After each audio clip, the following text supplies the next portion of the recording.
Oui, madame Nabine Banso, la cour Nabiso et analyse mathématique. Alors, na chapitre 1 ou bien Etienne Liboso, Tokolobela, ba nombre. Alors, Tokolobela P, ba variable, na ba fonction. Nous sommes ça tourner ça. À partir de ça, tu consulter chapitre Liboso, donc Etienne Liboso. Alors, sans plus tarder, tu vas déjà ba nombre. Ba nombre, et ça ba notion en calapenza. Depuis tant l'Antiquité, ba banaki déjà koyekola ba nombre. Yango wana pour nous permettre biso to identifier ba nombre facilement, on préfère ko sangisa ba nombre na kati ya ba ensemble. Yango wana lelo tout ça na ba ensemble quoi ba ensemble ya ba entier naturel. Ba entier naturel les a 1 2 3 etc. Tout ça pour ensemble ya ba entier relatif. Eza bâti c'est comme quoi ba entier naturel ba ngoyo élément 0 na ba entier négatif. Nyonso wana esali ba entier relatif. Alors ensemble des entiers relatifs va notamment Z. Ensemble des entiers naturels N. Alors ce qui est aussi ba entier mi balé, c'est-à-dire que ba élément à Z. Alors il y a les bosso eza et cause à la moko ba nombre nyonso.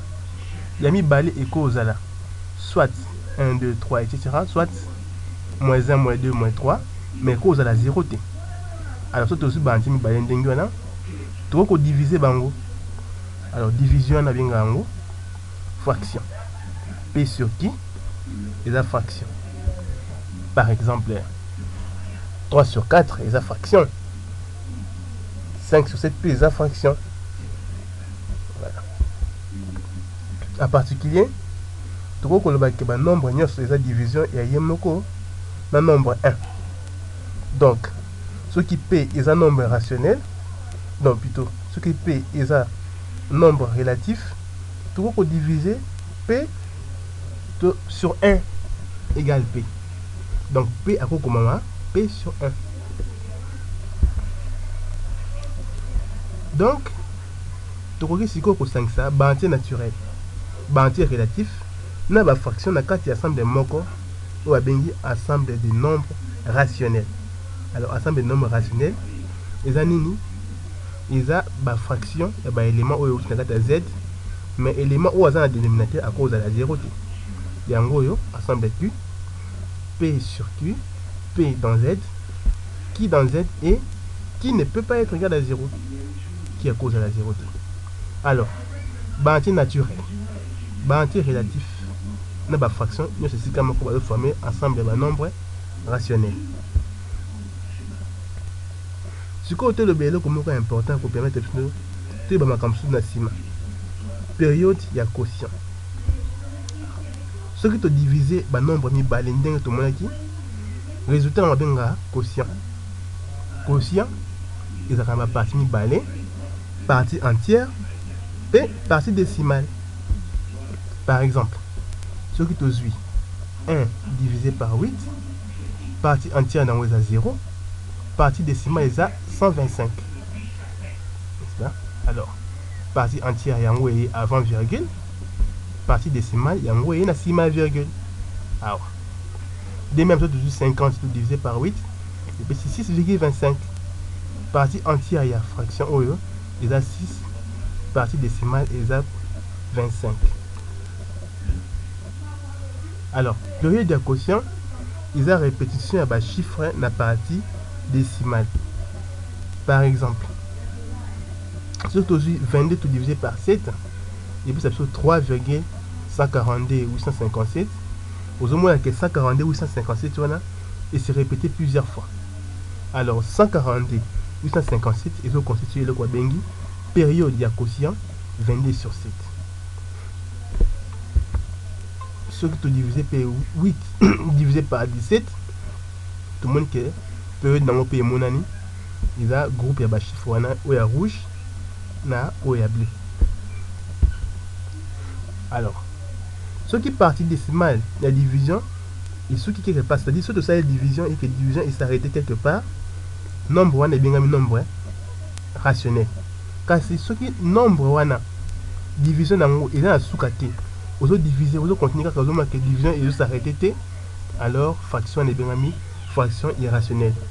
Par exemple soki tozwi 22 sur 7 so bandi kodiviser nombre oyo ezali na nsima c'est-à-dire partie décimale nango eza illimité, donc 22 sur 7 eza un nombre irrationnel, n'est-ce pas?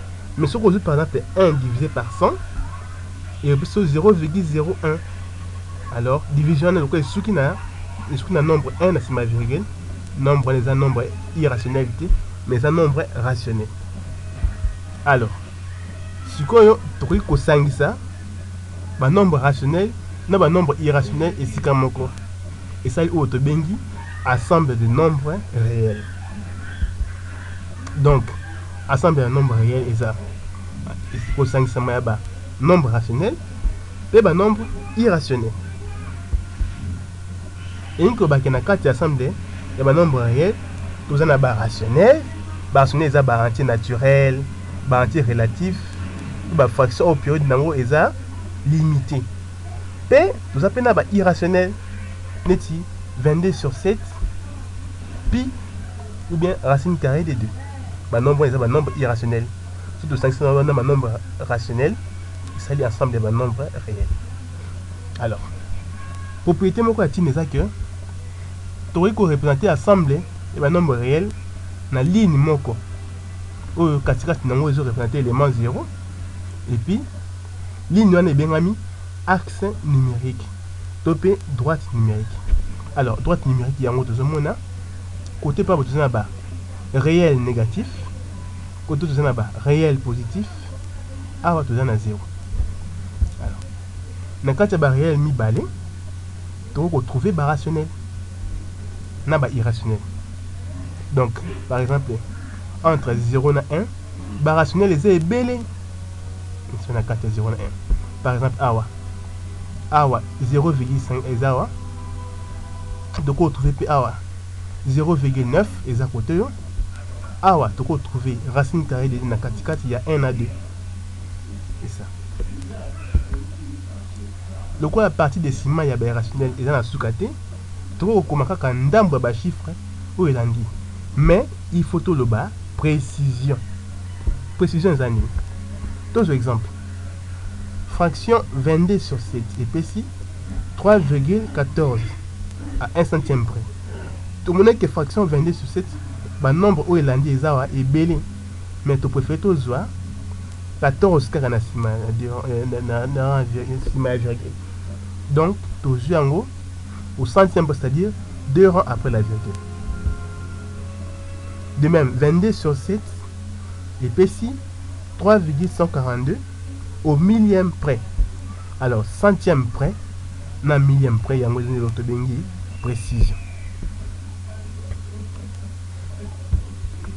Alors valeur absolue ya nombre réel ezani soki x aza nombre réel, alors valeur absolue nango ekomamaka donc valeur absolue, donc deux lignes boye na x na katikati, valeur absolue de x.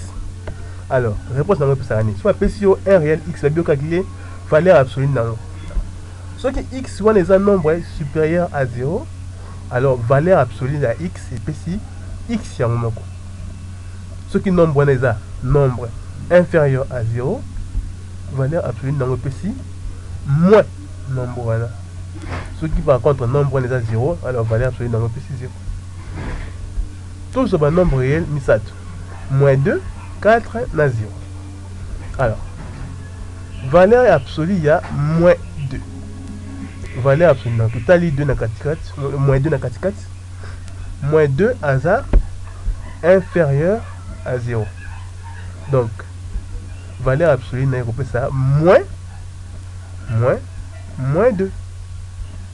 Alors moins 2 et puis 2. Alors valeur absolue il y a 4. 4 aza supérieur à 0. Donc valeur absolue ne repose ça yemoko. Valeur absolue il y a 4 et puis 4. De même 0, valeur absolue dans tout le monde qui x aza 0, valeur absolue n'est pas 0. Voici ma propriété à tina oyo concerné par valeur absolue. Propriété à tina mingi eza inégalité triangulaire inversée. Alors, oh, il y a valeur absolue, il y a produit à deux nombres réels, et puis ça va produire la valeur absolue. Et puis valeur absolue, il y a quotient, et puis ça va quotient, et la valeur absolue. Et puis surtout, que x sera toujours inférieur ou égal à valeur absolue. Par exemple, où il a ils ont illustré, proposer de PC qui ils ont illustré la propriété ou de PC à valeur absolue. Tout ce qui est là. Pour perfectionner le niveau, il y a commis comme ça dans le centre de l'abisso. Tout, bien que ce numéro ou mon copain de Rosa, renseignement, nous au